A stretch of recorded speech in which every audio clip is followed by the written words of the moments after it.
할렐루야. 우리 성도님들 기도 덕분에 또 한 주간 제가 아틀란타에서 우리 교단 영어 목회자 컨퍼런스와 또 목회자 자녀들 우리 수련회 은혜 가운데 잘 마치고 돌아오게 되었음을 말씀드리며 기도에 감사의 말씀을 전합니다. 여러분, 열방 기도를 저희가 매주 하고 있는데 혹시 열방 기도를 통하여서 매주 빠지지 않는 공통적인 기도 제목이 어느 나라이든 지금 계속 반복되어 나오고 있는데 혹시 캐치하셨나 모르겠습니다. 어떤 기도 제목이 매주 지금 나오고 있는지 겸손하셔서 아시는데도 말을 못하시죠. 그 중에 제일 크게 부각되는 게 뭐냐면 종교의 자유라는 거 하고 두 번째가 그 어린 자녀, 젊은 세대들입니다. 오늘 루완다 기도를 하면서 참 제 마음이 이렇게 모르겠어요. 한 주간 우리 젊은이들과 함께 제가 사역을 하고 와서 그런지 60%가 24세 미만이다. 야, 그 나라는 모습이 어떨까? 젊은이들로 바글바글 할 것 같아요. 그 젊은이들에게 복음 잘 전달해서 그들이 그냥 확 그냥 주의 복음으로 열받으면 말이죠. 불 받으면 야, 나라가 이거 감당할 수 없는 놀라운 일이 벌어지겠다는 생각을 하니까 마음이 너무 뭉클해졌어요. 근데 이거는 그 나라뿐만 아니라 지금 모든 나라마다 모든 국가마다 똑같은 기도 제목을 가지고 있어요. 모든 교회들이 같은 기도 제목이 있어요. 다음 세대를 어떻게 살릴 것이냐라는 거예요. 마치 우리 뉴욕 교회 여기 계신 여러분의 자녀 복음을 어떻게 살릴 것이라는 기도 제목이 가장 클 것입니다. 어떻게 하면 우리의 신앙을 자녀에게 전수할 수 있을까? 이미 늦었나? 라는 의문이 생기는 분도 있을 것입니다. 그러나 포기하지 말아야 할 것이라는 거죠. 포기하지 말아야 됩니다. 오늘 믿음은 바라는 것들의 실상이요 보이지 않는 것들의 증거라 그랬습니다. 여러분이 포기하지 않는 한 우리 하나님은 절대로 포기하지 않는 분입니다. 여러분은 포기하지만 하나님은 절대로 포기하지 않으실 거라는 거죠. 그래서 끝까지 기도하는 겁니다. 여러분의 자녀와 이 교회의 미래와 다음 세대를 위한 기도가 끊임없이 하나님께 마치 기도의 쟁반에 올려져서 하나님이 흡양하는 기도를 우리는 끊임없이 해야 될 줄로 믿습니다. 자, 그러기 위해서 우리가 지금 3주차 시편 23편을 여러분과 함께 나눕니다. 내 잔이 넘치나이다 라는 제목 아래 시편 23편 연속 설교 세 번째 주일인데요. 첫째 주, 그러니까 2주 전에 여호와께서는 우리의 인생의 목자가 되실 때 참으로 부족함이 없는 삶이 시작된다 그랬습니다. 그래서 우리가 잘 알다시피 23장 1절은 여호와는 나의 목자시니 내게 부족함이 없으리로다. 지난주에는 2절 말씀으로 주님께서 우리를 푸른 초장과 쉴 만한 물가로 인도해 주신다라고 말씀했습니다. 그러니까 목자께서 인도해 주실 때 참으로 쉼이 있습니다.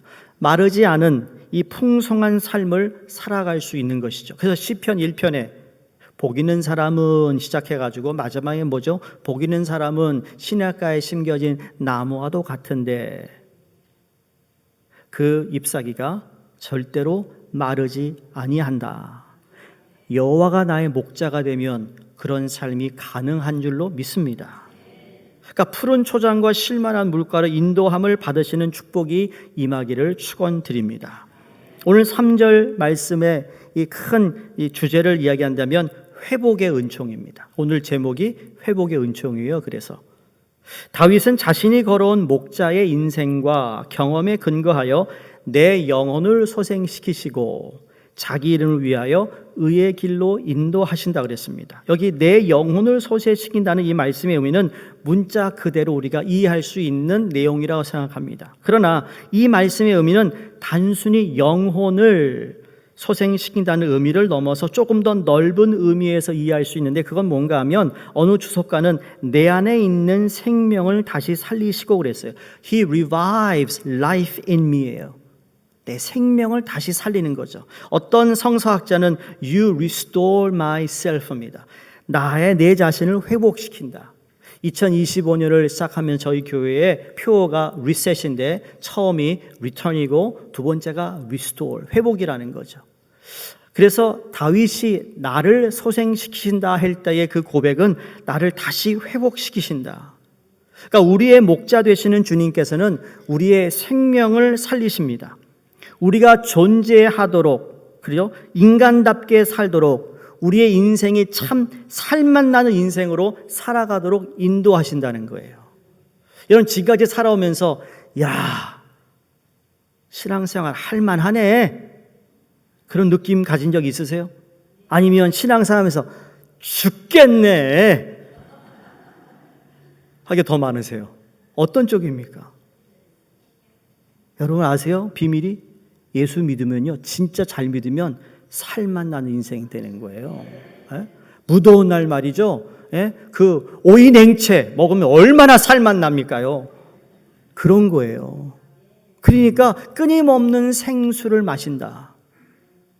생수의 강에서 끊이지 않는 물을 우리는 공급받는다는 이야기예요. 그게 바로 목자가 되시는 예수님을 내가 믿고 살아갈 때 인간이 말이죠, 인간다워야 되잖아요. 누가 아파하면 같이 아파할 줄 알고, 그렇죠? 아무리 바빠도요, 아픈 사람 함께 아파해주고, 눈물 흘리는 사람 같이 울어주고, 기쁜 일 있으면 같이 손뼉 쳐주고, 야 정말 기뻐해주고, 이게 인간의 모습인데 어느 순간 우리는 신앙을 이를 가지면서 모르겠어요. 교만인지 뭔지 모르지만 같이 웃어주지 못하고 같이 울어주지 못하는 이건 인간답지 않은 거예요. 우리 인간다워야 된다는 거예요. 상식이 통해야 된다는 것이죠. 안 그런가요? 살만 나는 인생이 우리에게 주어졌다고 성경이 말씀하고 있습니다. 살만 나는 인생이에요. 야, 교회 가니까 살만 나더라. 이건 죽은 교회는 어떤 교회인지 아세요? 갔는데요, 젊은 애들이 하나도 없어요. 여러분 에너지를 공급받고 싶으세요? 주중에 썸머스쿨 한번 왔다 가세요. 네? 그들의 그 어린아이 에너지를 싹 받고 가시면 나갈 때 힘이 나실 거라고 믿습니다. 아멘 받은 분만 더블로 받으세요. 아멘 하는 분은 뭐 해야 하는지 모르겠어요. 진짜예요. 와 보시라고요. 뭐 일주일 내내 뭐 수련회 준비하고 뭐 영어 목회자들 컨퍼런스하고 그냥 비행기가 연착돼 가지고 새벽 12시 반에 집에 들어와 가지고 2시간 반 자고 새벽 예배 인도하고 하루 종일 어제 주일 준비하고 오늘 여기 섰어요. 누가 그래, 목사님 아유 괜찮으세요? 아니, 젊은 애들과 놀고 오니까 에너지 확 받아왔다니까. 내가 그냥 하는 얘기 아니에요. 제가 어제 잠 2시간 자고 여기 선 사람 같이 보이세요? 말짱하잖아요. 하나님이 회복시켜 주시는 거거든요. 네. 왜 나를 회복시켜 준지 아세요? 여러분 때문이에요. 여러분 때문에. 여러분 앞에서 빌빌거리면 안 되거든요. 여러분 앞에서 아무리 내가 시간이 없어 설교 준비를 못했다 할지라도 또 한 번 안타를 치든지 홈런을 쳐야 되거든요. 그러니 하나님이 나를 회복시켜야 여러분에게 이익이 가는 거니까. 하나님 절대로 믿지는 장사 안 하세요. 철저하세요, 하나님은. 자, 오늘 이 같은 다윗의 고백은 바로 그 자신의 경험에 기초해 있습니다. 양을 키워본 목자의 경험에 의하면 양은 자신이 길을 찾는 능력이 여러분 개나 고양이에 비해 훨씬 뒤떨어집니다. 양들은 잘못해서 넘어지잖아요. 두 발이 공중에서 이렇게 들리게 되면 생명의 위협을 느낀다고 합니다. 그래서 이 양털이 길게 자랐을 때든지 살찐 양이 이 경우 이게 넘어져서 등으로 해가지고 발을 하늘로 솟아 이렇게 발버둥을 치고 있는 그 양은요, 하루 이상을 견디지 못하다가 죽을 수도 있다라는 거예요. 그러기에 목자의 중요한 책임 가운데 하나가 양들 가운데서 넘어져서 발이 허공에 들린 양들을 찾아가지고 다시 일으켜 세우는 겁니다. 그들의 불안과 공포에 떠는 양을 진정시키고 발을 땅에 다시 닿을 수 있도록, 딛고 설 수 있도록 도와주는데, 누가 도와주느냐? 목자가 도와준다는 거죠. 그런 의미에서 소생시킨다, 다시 걷게 한다, 다시 그들이 정상적으로 푸른 초장과 쉴만한 물걸어 나가도록 도와준다는 겁니다. 이것이 소생한다라는 한 부분인데, 지금 다윗이 내 영혼을 소생한다는 또 하나의 의미가 여기에 담겨져 있습니다. 그것은 다윗이 자신이 하나님을 멀리 떠나 죄를 범했을 때를 상기시키면서 그 목자가 내 영혼을 소생시켰다라고 고백하는 거예요. 여러분은 잘 아시는 대로 다윗이 이제 통일 왕국을 이루고 다윗이 왕이 되어서 이 천하를 호령할 때입니다. 순간에 이 유혹에 빠져 충성스러운 신하 우리아의 아내 밧세바를 루프탑에서 보고는 불륜의 관계를 맺습니다. 그러자 밧세바가 임신하게 되자 이 범죄의 은폐를 시도합니다. 충성스러운 그 우리아의 장군을 그가 어떻게 하든지 그래서 집으로 돌아오게 해서 마치 그 남편과 아이를 임신한 것처럼 위장시키려 했는데 그게 실패로 돌아가자 우리아를 저 최전방에 보내어 죽게 합니다. 이 엄청난 죄를 지은 다윗은 이 나단 선지자에 의해서 엄중한 책망을 받고 하나님을 멀리 떠나 죄의 수렁에 빠졌던 다윗, 그의 눈물을 쏟는 회개를 통하여 그 생명의 회복을 다시 한번 체험하는데, 그게 시편 51편의 말씀이에요. 우리가 잘 아는 대로 정결한 마음 주시옵소서, 정직한 영을 새롭게 하소서, 나를 주님 앞에서 멀리하지 마시고 주의 성령을 거두지 마옵소서, 그 구원의 기쁨을 다시 회복시켜 주시옵소서, 변찮지 않는 마음을 내게 달라고 고백합니다. 이게 뭐예요? 하나님과 멀어졌던 자기의 모습을 다시 회복시켜 달라는, 내 영혼을 소생시키시고 라는 거기에 담겨져 있다라는 거예요. 여러분, 죄를 지으면 하나님과 멀어질 수밖에 없어요. 그리스도인이 죄를 지으면 제일 먼저 나타나는 증세가 하나님부터 멀어져 있는 것을 느껴요. 자기가 기도도 안 돼요, 말씀이 들어오지 않아. 그러나 회개하는 순간, 그래서 영어 성경에 Restore me the day of salvation이라고 해요. 하나님께서 내게 허락하셨던 그 구원의 기쁨을 회복해달라고 기도하는 시편 51편의 내용을 우리가 보게 된다는 거죠. 그걸 경험했기에 내 영혼을 이 목자가 소생케 한다라고 고백하고 있습니다. 바로 이 경험이 목자 되신 하나님께서 우리 안에서 이룩하시는 회복의 은총을 노래하게 된 배경으로 볼 수 있다라는 겁니다. 자, 오늘 21세기를 살아가는 저희 인생 속에서도 하나님께서는 동일한 회복의 은총을 베풀어 주고 계십니다. 첫 번째는 생명을 소생케 하십니다. 두 번째는 의의 길, 올바른 길로 우리를 인도해 주시는데, 그러면서 오늘 3절 말씀을 좀 더 구체적으로 살펴보면 그 무엇으로부터, 어떤 것으로부터 우리를 회복시키시는가? 첫 번째, 하나님께서는 우리 인생의 허무와 무의미에서 생명의 회복을 이룩해 주십니다. 여러분, 분명한 것이 하나 있어요. 우리 인생이 하나님을 떠나서는 진정한 의미와 삶의 풍성함을 맛볼 수 없다라는 사실입니다.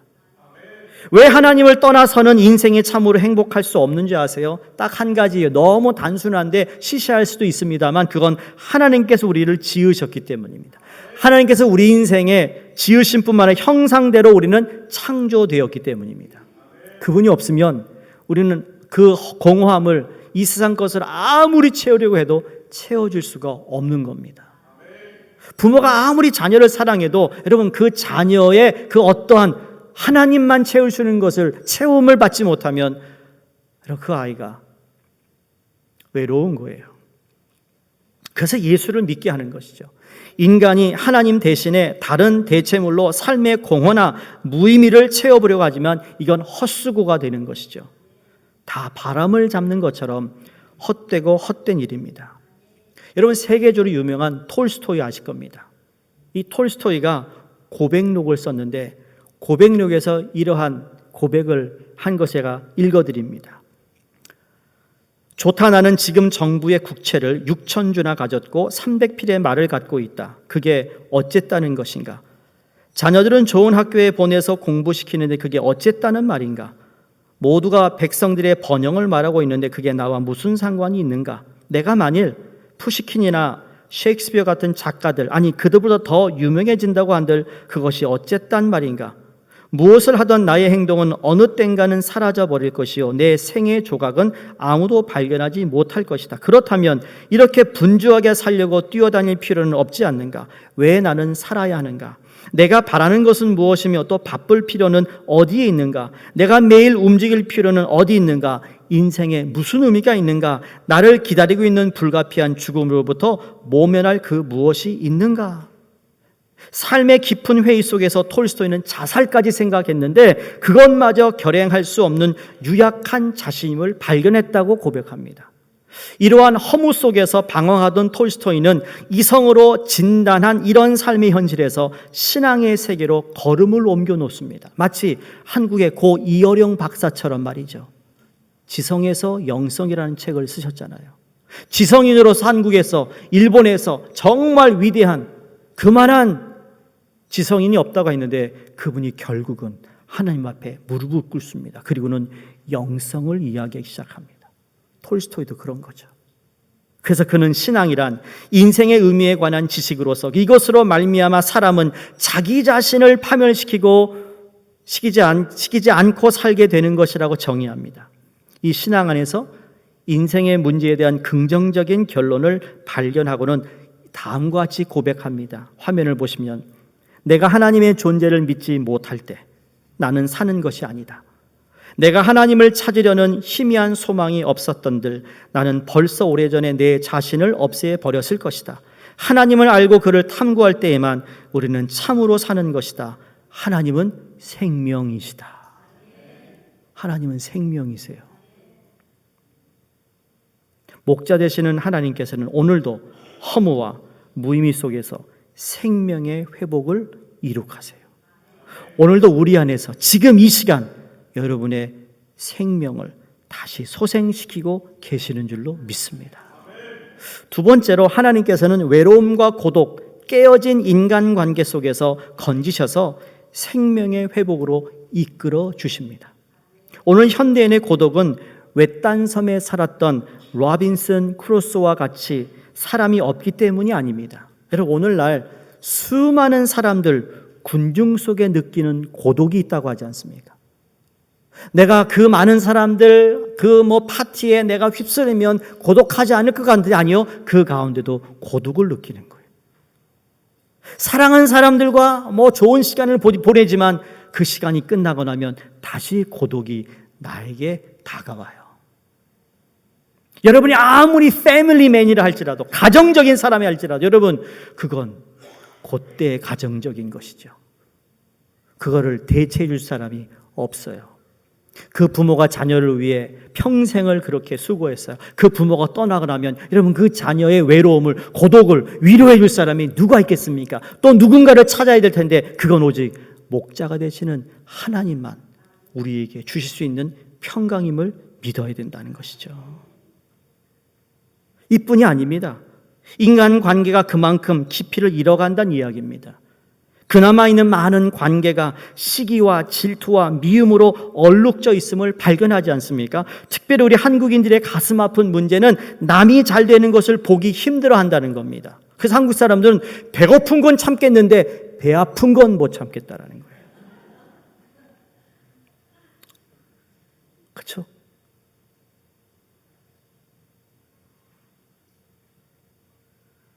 일본 강점기 때 태어나셔서 한국 전쟁을 통해 피신하시고 폐허가 된 고향으로 돌아와 다시 인생을 시작해야 되는 그런 모든 과거의 근대사를 경험했던 어르신들이 계시잖아요.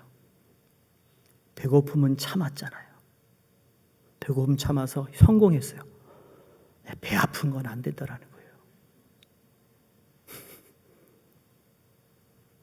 우리 한국 사람은 왜 그럴까? 가끔 의문이 갑니다. 한국 사람.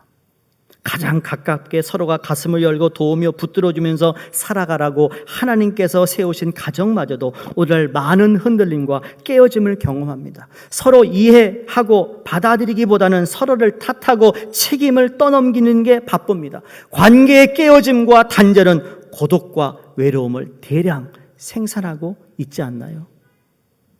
오늘 젊은이들 물어보세요. 정말 조용히 부모 없이 친구 없이 조용히 교회를 다녀야 돼. Are you lonely? 울어버린 애들이 반 이상입니다. 부모가 자녀에게 그렇게 17년 동안 정성으로, 근데 걔네들이 대학교 갈 때 빠이 끝입니다. 우리 다 경험하셨잖아요. 짝을 만나보세요. 언제 엄마가 나에게 사랑을 줬는지 사랑을 다 그 배우자에게 다 줍니다. 특히 아들.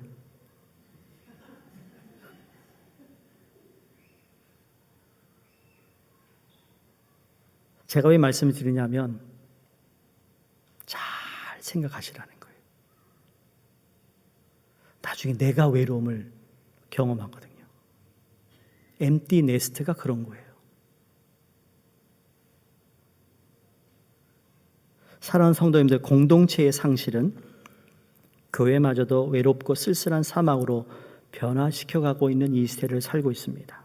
바라기는 여러분의 개인도 그렇고 뉴욕 성결교회가 목자 되신 하나님으로 말미암아 깨어진 관계, 흔들리는 공동체의 삶 속에 회복의 역사가 있기를 간절히 축원합니다. 가정이 새로워지고 관계가 새로워지고 내 인생, 살만 나는 인생이 돼야 될 줄로 믿습니다. 여러분, Habitat for Humanity라는 사랑의 집짓기 들어보셨을 겁니다. 이 운동을 이끄는 분이 밀러 풀러라는 분입니다. 아주 독실한 크리스찬 가정에서 태어났습니다. 어려서 그가 너무나 가난하게 자랐기 때문에 그의 딱 한 가지 꿈은 부자가 되는 것이었어요. 그래서 법대학을 나오고 그리고 그가 친구와 사업을 시작하는데 29살 때 이미 백만장자가 되었습니다.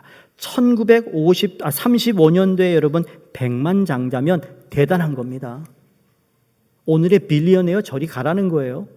그러니까 초호화 주택과 별장과 2대의 스피드보트와 그 당시 부의 상징의 자동차로 불리었던 링컨 컨티넨탈 기억하세요?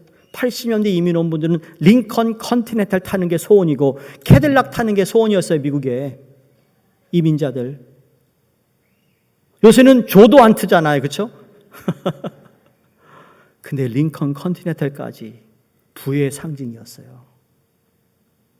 3개의 목장을 소유하고 살았습니다. 막대한 재산에 사랑하는 아내와 2 자녀, 이 밀러 풀러는 세상에 가장 행복한 사람처럼 보였습니다. 그래서 사업이 번창했어요. 그러나 결혼 생활에 문제가 생깁니다. 아내와 자녀와의 관계가 점점 멀어져 갑니다. 그러던 어느 날 1965년 11월에 돈만 추구하는 의미 없는 삶은 더 이상 살 수가 없다며 아내가 별거를 요청합니다.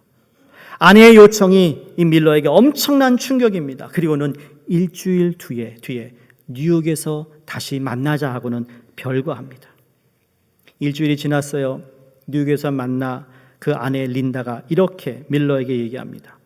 당신이 나를 정말 사랑한다면 우리의 전 재산을 팔아 가난한 사람들에게 나누어 주고 예수님의 사랑을 전하는 일을 같이 했으면 좋겠습니다. 풀러가요. 아내의 말을 그대로 받아들입니다. 하나님 앞에서 새롭게 의미 있는 삶을 시작하겠다고 결심합니다. 그의 고향인 만거머리에 돌아와서 자기가 살던 옛집만 남겨놓고 전 재산을 처분하여 자선단체에 기증합니다. 그리고 그해 12월 달에 플로리다에서 휴가를 마치고 돌아오는 길 조지아주의 어메리커스라는 그 카운티에 있는 코이노니아 농장에 들리게 됩니다. 이 코이노니아 농장은 흑인 목사님 조얼단이라는 목사님이 이 흑인과 백인이 함께 소유를 나누며 살던 공동체인데 여기를 방문하여 깊은 감동을 받습니다. 그리고는 그 목사님의 사역에 동참하기로 결심합니다. 그럼 몇 년이 지나서 이 조얼단 목사님이 세상을 떠나시는데 떠나면서 얘기합니다.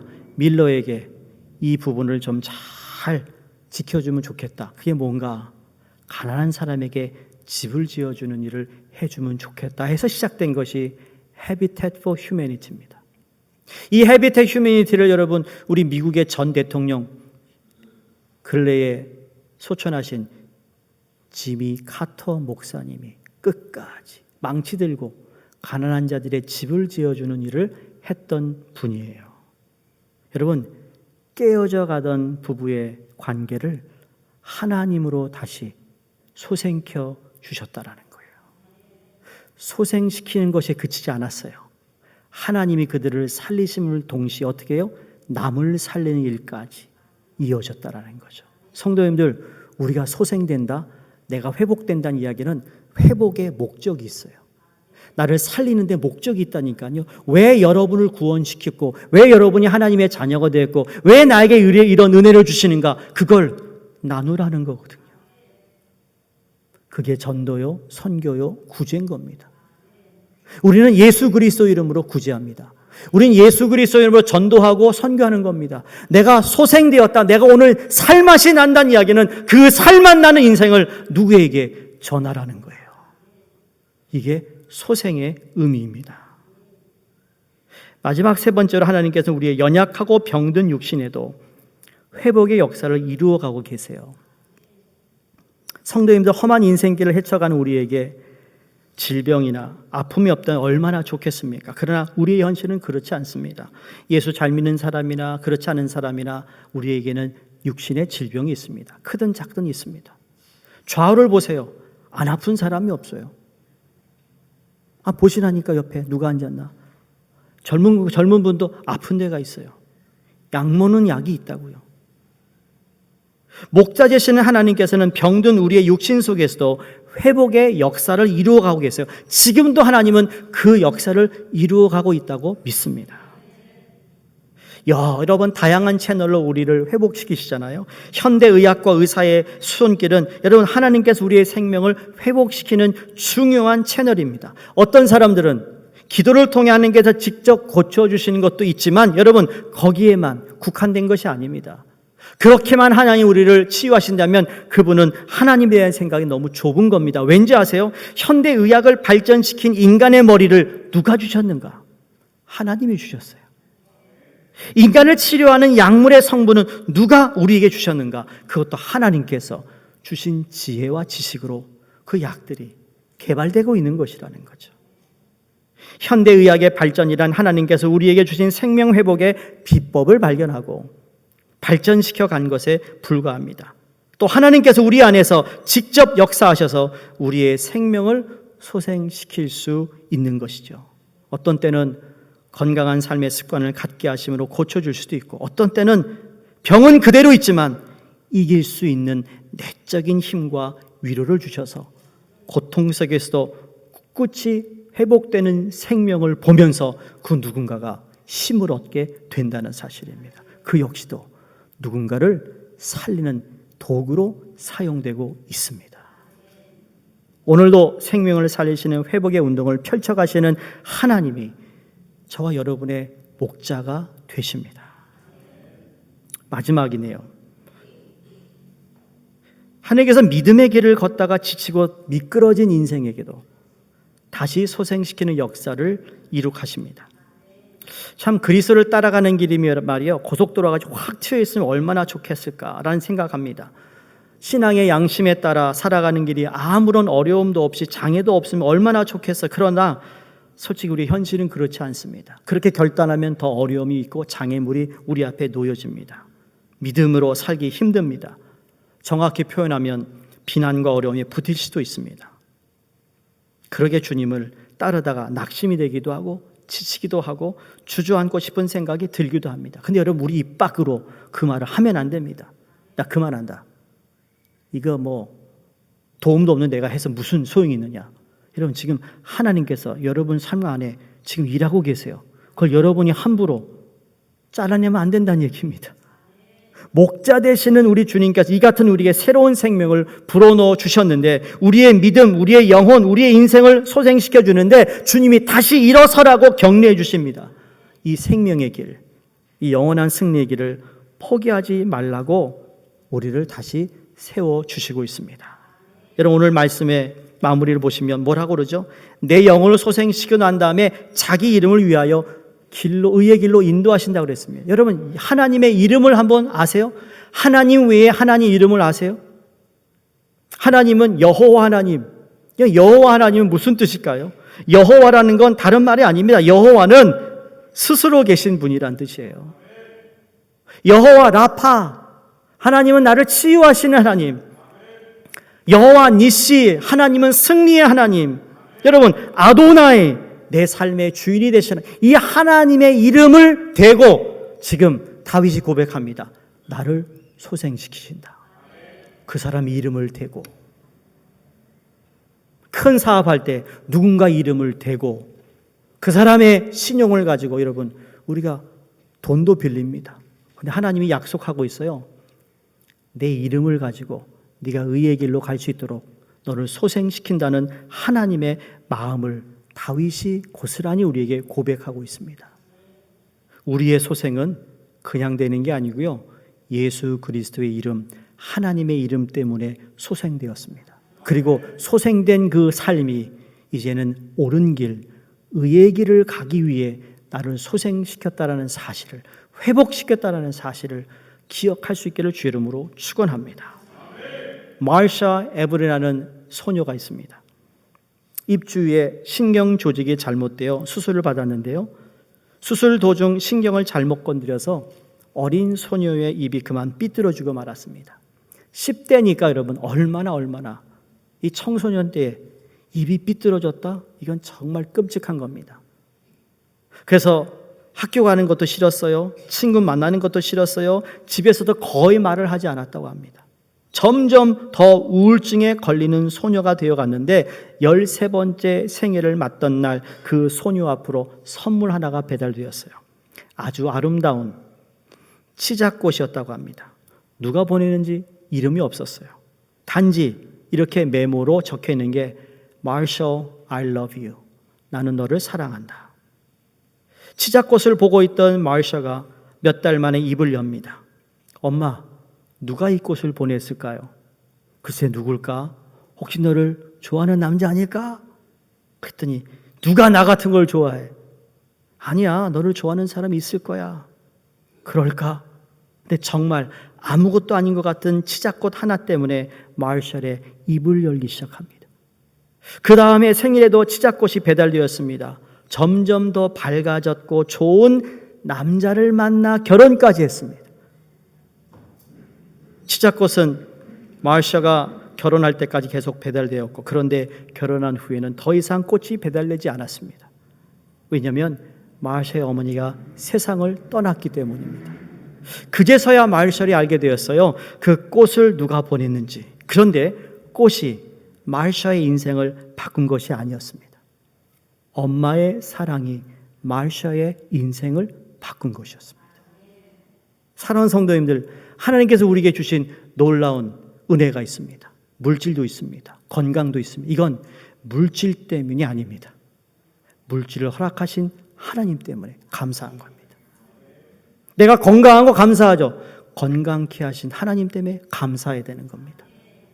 하나님 때문에. 그게 바로 내 이름을 위하여 라는 거죠. 자기 이름을 위하여. 여러분, 그리스도인은 나는 십자가 앞에서 새로운 삶을 찾았음이라고 고백하는데 십자가라는 이 나무가 우리 인생을 변화시킨 것이 아니라 십자가에 나타난 하나님의 사랑이 우리를 변화시킨 것 아닙니까? 주님께서 오늘도 우리의 영혼을 소생시키는데 소생시키는 이유는 하나님이 우리의 목자가 되시고 우리를 사랑하시기 때문이라는 거죠.